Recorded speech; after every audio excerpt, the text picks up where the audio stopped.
welcome Trevor and John to the show, guys. Thank you for having us. You guys, I've been wanting you guys to come on for a while. You guys have an awesome center that you're going to talk about.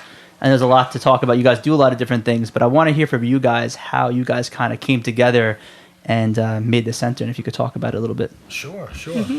Well, we're both support brokers, with self-directed services, under the umbrella of OPWDD, and we've been working in tandem. I consider Trevor my partner, even before, the center was built, and we were looking for office space, and I had found a spot in Middle Island, and I think you'd think I was crazy when I took you there the first time, because it was dilapidated, and I just kind of like, he believed in my vision. Like, I'll give him that. Like, he wasn't looking at me like I was crazy.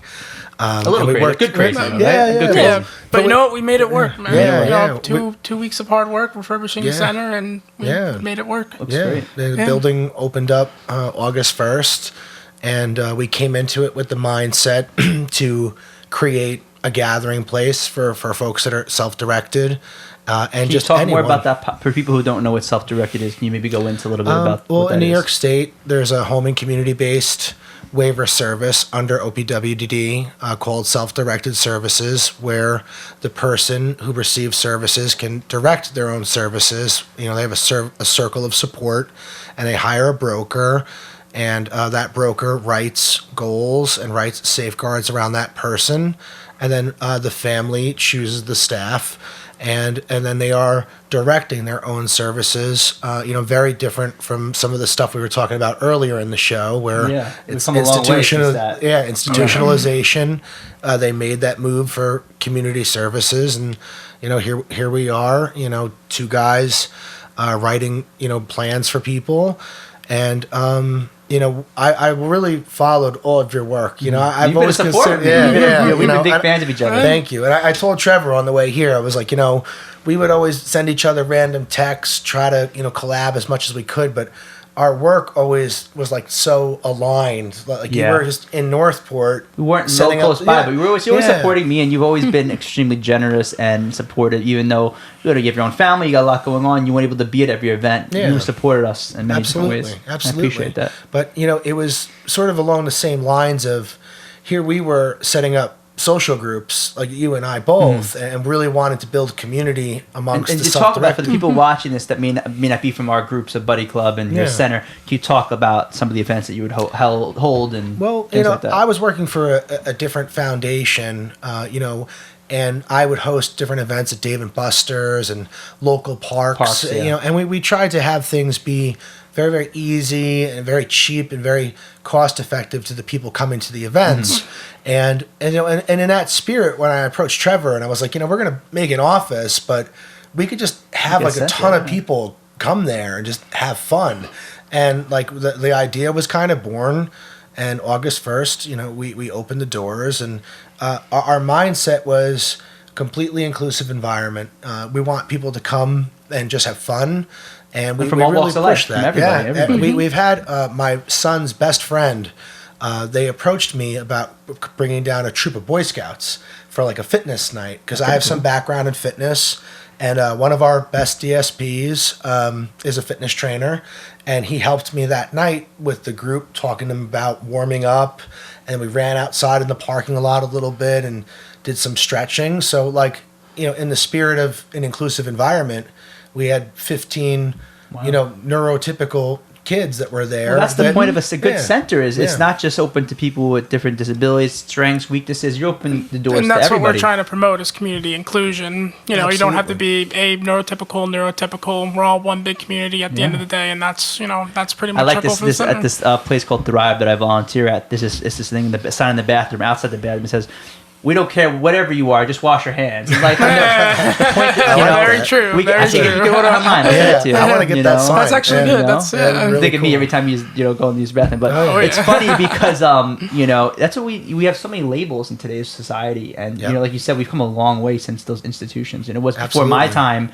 but to watch the documentaries on Willowbrook and the different things, and we're gonna have Beth come on and talk as a group here. To see how much the world has changed. But as you talk about, you're always fighting the good fight. You're always, fundraising for different. You guys are fundraising together for these different people, helping to find apartments. And it seems like you're always doing charity work. And I really look up to you, like a big brother, especially. It means a lot. People like you are what inspired me to have this show. Oh, thank you. And it means a lot. Yeah. Well, and I want to just to say that it's really cool how much you've grown, and that now here we are on a show that you're trying to do. We're trying to do the People's Podcast, and I said, we've always had this similar lineup of our work, and that this is more of a visual representation and showing people what great services are out there, whether it's a chiropractor that could help you out, or an author. Exactly. So that's very, very cool, subject matter you guys are trying to cover. And we've spoken about this too, down the road. Having people from your center, whether it's, you're talking about being a sponsor of the show, whether it's highlighting different people from the group that you want to come on and give them, whether it's to promote a fundraiser, to promote them, or just give them an opportunity to share their story. I think that's important. idea. I mean, we have so many people that come to the center. We have a young man that works there. We're really proud to say that we employ 6 folks that happen to have, unique abilities, disabilities. They're on payroll. You see a lot of people that try doing that, but they can't. Oh no, they can't make it work. We just cut the first checks. We're going to put up some posts on Facebook. Amazing. But we have self-directed individuals that work at the center, and we're proud to have them because they are welcoming other members, and they're just saying, "Hey, let's have fun. Let's welcome people." And that's, it's great. We have a gentleman who works there who is going to be providing a community class in cooking. Wow. We teamed up with this group called the Long Island Crafty Ones, and they just make art out of anything. And we have fitness trainers that have helped people with health and wellness. But we really want to kind of like corner a niche where if there's a provider and they are into basket weaving, that they could weave baskets there. And if that's what your thing is, you would come in and you might get some good ideas and guests we've had on the show. Yeah, I mean, you could do like a open mic night. Yeah. We've spoken about possibly giving a talk at your facility. Oh yeah, yeah. Event. You guys we should are work more than out. welcome to. That's something that I think with the show too is I would love to have kind of like a wellness or spiritual fair, community fair where we have chiropractors, we have acupuncturists, we have art therapists, we have authors. Oh yeah. And with not just anybody, but people that are focusing on themes of wellness and self-development and improvement. Yeah. We'll talk. People look back at this video. I remember when they were talking about it. But I wanted to just kind of touch on this while we were here. Yeah. In that we named the community center, the Nitz Community Center, because we knew a gentleman who was self-directed, and we named the building after him, because in his spirit, he was very kind, very gentle dude, and he touched a lot of people's lives while he was here, especially me. It was a tremendous influence on learning about how social skills and how being social and being a friend can really, help you just grow as a person. And here I am with the Buddy Club guy. like if anyone gets it, it's you. Yeah. And that's what we're really pushing at the Nitz Community Center, is that it is an open place and people can come. And I invited the one gentleman who works at my local post office. He's an author. And I was like, I know someone, I support someone who wants to be a writer, and he's never really got off the ground with it. Please just come to the center and meet him. And he was totally into it. And he came in and talked to me and Trevor for a half hour and was so into the idea. I bumped into a friend of mine today who is a musical genius, and he's an actor, a very creative spirit. And I was like, you need to just come in and jam out on your acoustic guitar, and then people are going to beg you to work with them. Yeah, exactly. It sounds like you're having your own people's podcast over there. It's in a way. It's a center that everyone's welcome. You're willing to try new things. I think the biggest issue is whether it's a center or things like this, people get so closed-minded. It's all about this. I can't have other people on it. They want control of it. Sure. I think doing what we do in the community allows people to say, hey, listen, I may not be talented this way, but I have this skill. Can I showcase that talent? Actually, I have a couple buddy members that young adults with special needs who I went to high school with, who want to come on and be like, can I just come on and talk about it? I'm like, that's awesome. That's great. And that's kind of why I referenced it. This is a visual representation of what we're trying to do. Yeah. Where our building and what we're doing together as a team is more of a physical manifestation. It's that place just exists, that if you want somewhere to come to gather and feel comfortable, and just literally, we made jokes that the first week, all I did was like flip water bottles and like ooze off with the members. But I saw the video. I wanted them just to but set you're down the tone. to earth. I think that's the main. You know, I'm in the social work field, and you see, you know, I had this idea that all social workers are personable and present with you and in the moment, but that's not like that's not everybody. Yeah, not and always. you know, people like you inspire me to actually be a better social worker because you're the type of person. It could be any. You know, we all have good days and bad days, but of course, if you come in, if I'm talking to John, right, I know that the quality that he's going to give me, the energy he's going to put out, the presence he's going to be, and not everybody has that. Thank you. You know, that's not really something that can be taught either. It's one of those things. Sometimes you either have it or you don't. Yeah. Well, and I wanted to take a second. You know, where Trevor was a broker and is developing his caseload, and we teamed up on so many things, and I'd always come up with these crazy ideas, and like he would. But the thing is, everyone needs a yin to their yang. Like this is the Paul Vibe show, and I'll come up with these ideas, and he'll help me level them out and be like, well. We could do that, but people like John. That's a great idea, but we're gonna do nothing like that. Yeah, exactly. But you know, if there's anyone that really aligns with my vision, it's been Trevor. And when I pitched, the community center to him, this guy is a financial genius, very very intelligent with numbers, and was so modest. But I'm just saying, where he was like, well, we could do this, but we're gonna like literally make it to like the very very end of like.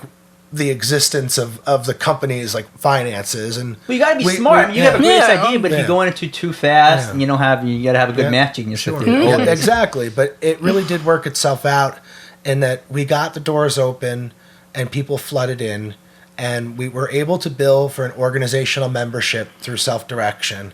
And in the spirit of a community center, we say, here are our community class providers, here are our members, and this is just what we're doing here. People write on the walls. Speak about more of the people, what people can expect from the different classes you offer. Do they just show up? Are they just times that you're open? We do posts on Facebook and say, hey, the Long Island Crafty ones are here on Friday. Okay. We have a lady, her name's Isabella Pedra, and she has a class called Art Potential, and they're there on Thursdays and on Saturday when we're open. But as we've tried to establish, our network of providers, it could very easily be that like Trevor tells me, hey, I spoke to Paul, he wants to come and do a talk on Thursday, and then you're just there, and we try to push it, we try to promote it. Awesome. So people watching this who maybe just want to donate their services, they have something they want to donate to the facility, they want to give a class, or maybe it's a young adult that wants to come. What's the best way of reaching out to the Facebook, Instagram, email? What do you do? We're on Facebook. It's you can look me up or look up Trevor. We'll post it in the description, I'm proud to say that we are on Google, and that was because of one of our members, and he set us up where it's the Nitz. Yeah, he really helped us out with that. So you have a website or not yet? Not a website. No, we're working on that. Cool. But it's just called the Nitz Community Center. It's in Middle Island, and you type in Google, it pops right up and shows some of our pictures and stuff. So, we each have our emails as well. Trevor Walker, TREVORWALKER 01 @outlook.com. I'll put it in the description so people can that'd be huge. Numbers, address, I'll post emails, and post we links. did, bring some pictures. Maybe we'll show them at the discussion or in the video of just kind of like, we encourage people from day one when we open to just write their names on the wall.